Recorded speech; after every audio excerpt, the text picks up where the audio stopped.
Pues bueno, el día de hoy nos vamos a dedicar a explorar el fascinante mundo de la metformina. Este es un medicamento que probablemente millones de médicos en todo el mundo lo estemos recetando de forma bastante frecuente, si no es que casi diario incluso, ¿no? Así que bienvenidos a un episodio más de el Dr. Patrick Mendoza, tu geriatra de confianza, donde vamos a platicar de todo lo relacionado a este fármaco y creo que para ti va a ser súper útil. Es bien interesante saber que lo descubrieron desde 1922, o sea, tenemos prácticamente 100 años de haber descubierto la metformina. Y desde mucho antes se utilizaba como planta, Galeana officinalis. Y cuando se utilizaba como planta, se utilizaba para tratar muchísimas enfermedades en aquellas épocas.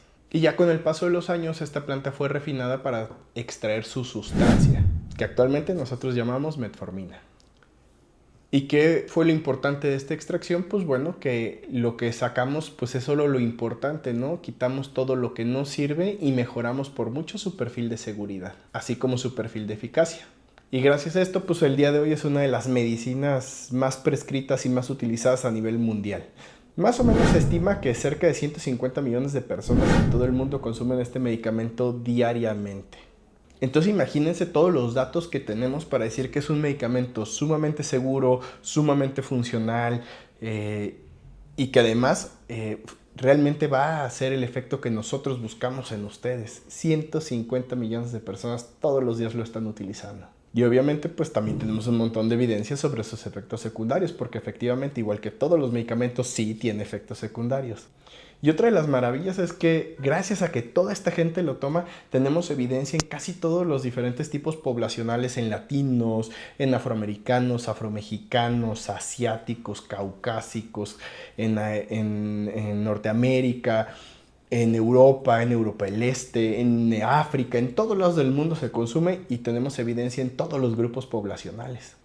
Y pues bueno, el día de hoy vamos a intentar resolver varias preguntas. ¿Cómo se toma? ¿Cuándo se toma? ¿Qué indicaciones tiene? ¿Qué efectos secundarios podría yo experimentar? ¿Cuál es el mejor momento del día para consumirla? ¿Tendrá efectos sobre mi peso? ¿Me hará subir o bajar de peso? ¿Me va a dañar mi riñón, mi hígado, mi corazón, mis ojos, mi cerebro? Entonces vamos adelante con el video. Entonces, en general, vamos a continuar diciendo que la forma en la que esta funciona se sigue investigando y no estamos completamente seguros de todo lo que hace, pero sí tenemos muchas ideas. Por ejemplo, sí sabemos perfectamente que va a disminuir la cantidad de azúcar que produce el hígado, sabemos que va a sensibilizar los diferentes tejidos al efecto de la insulina, que sabemos que es el que va a hacer que el azúcar entre de la sangre a la célula.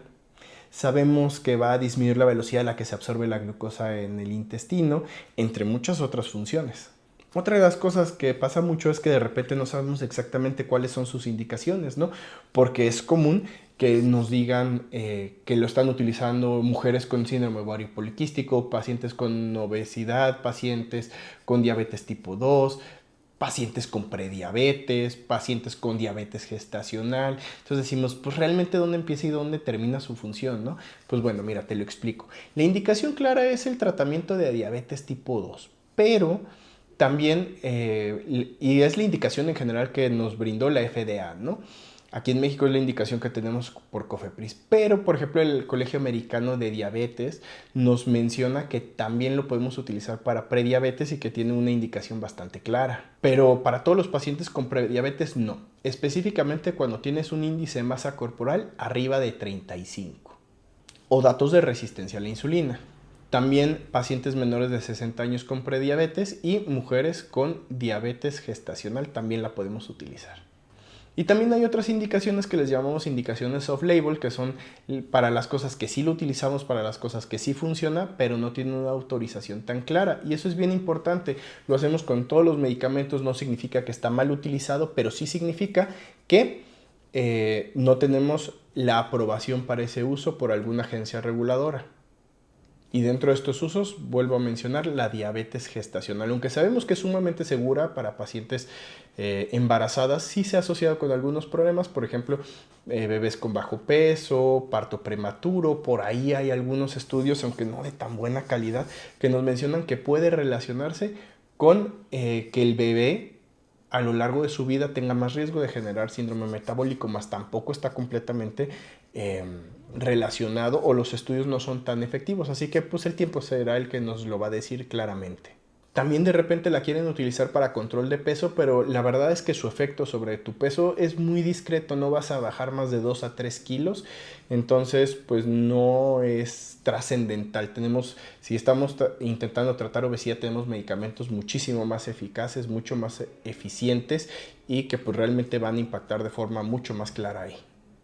Otro de los lugares donde también lo utilizamos de forma frecuente son pacientes que toman medicamentos psiquiátricos que pueden desencadenar obesidad, resistencia a la insulina, incremento del peso, y pues ahí se adiciona como una medida de seguridad para evitar el desarrollo de este tipo de problemas. Por ejemplo, hay algunos como la olanzapina, hay muchos, pero yo nomás por mencionarte uno de ellos. Bueno, entonces, ahora sí entrando en tema, ¿qué puedes esperar tomando la metformina? Pues bueno, lo primero de ello es que hay que mencionar que sigue siendo la primera línea de tratamiento para la diabetes.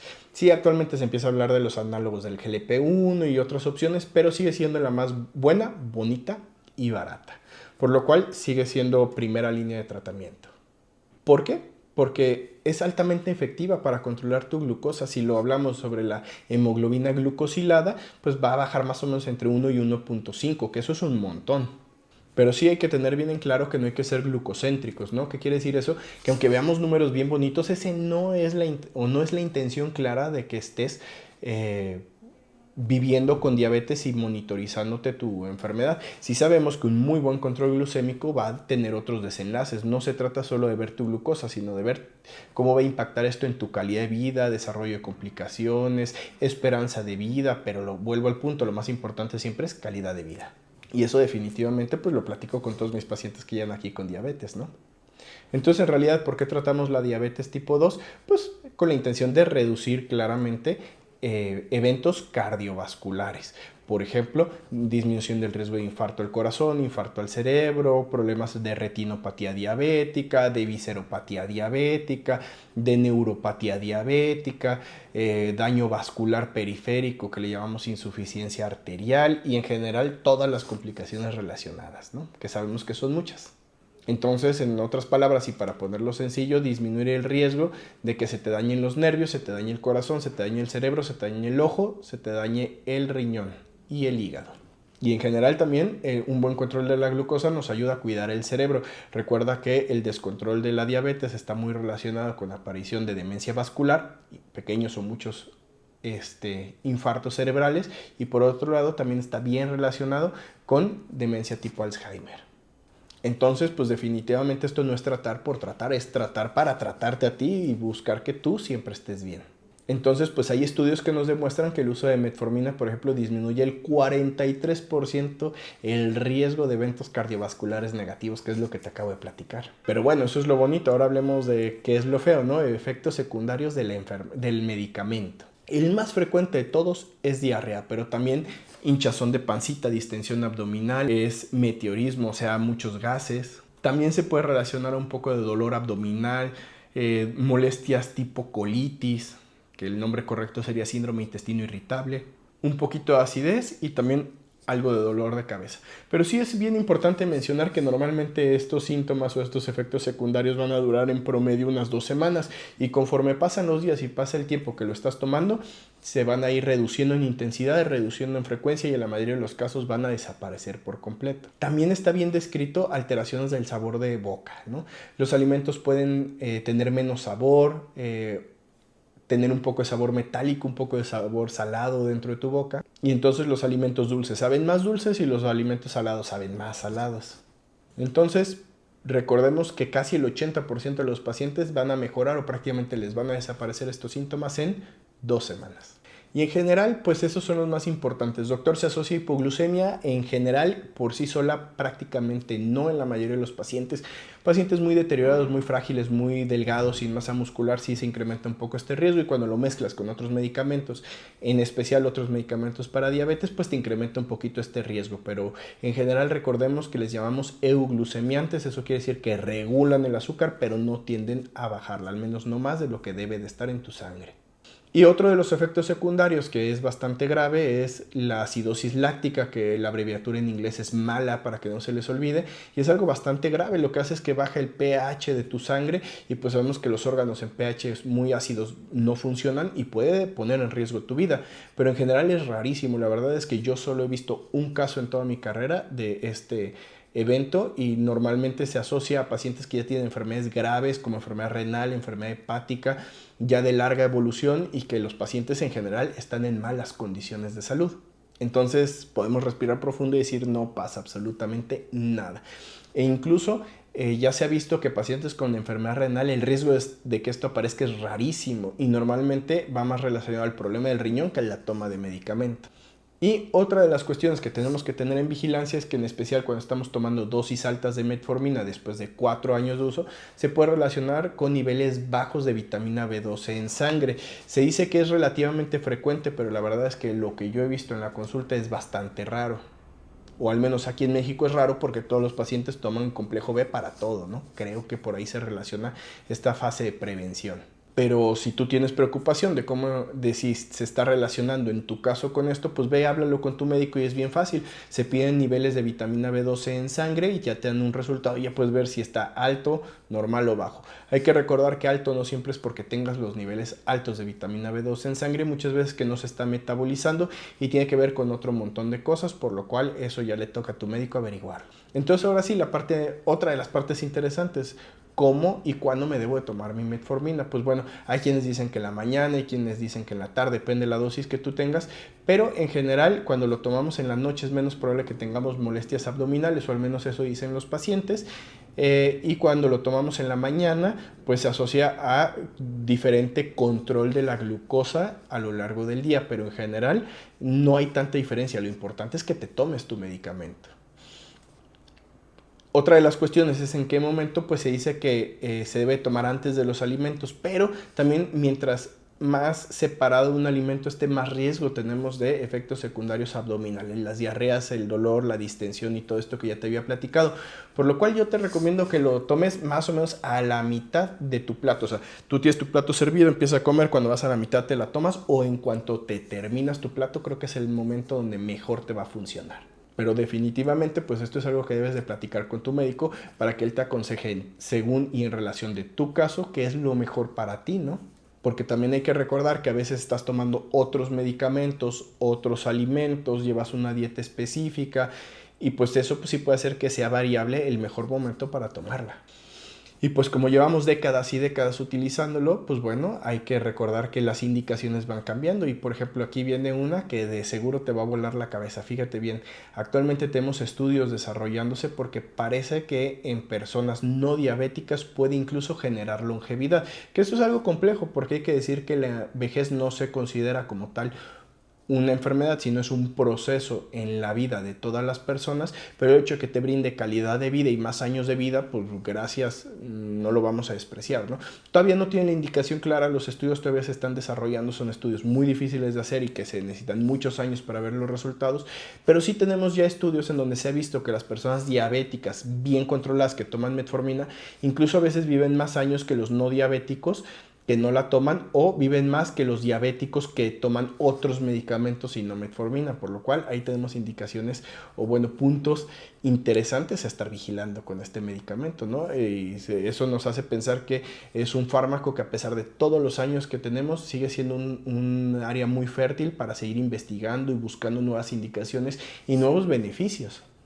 También actualmente se está investigando y parece que está empezando a tener indicaciones para enfermedades dermatológicas como la rosácea, el acné, ya que modifica la expresión de algunas bacterias de la piel y la expresión de algunos mediadores inflamatorios y algunos mediadores de comunicación entre las células, por lo cual parece que puede mejorar la evolución y desenlace de estos casos.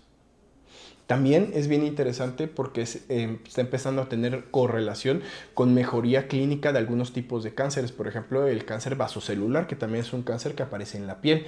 Y también se ha visto que las personas que toman metformina tienen menos riesgo de desarrollar otros tipos de cánceres.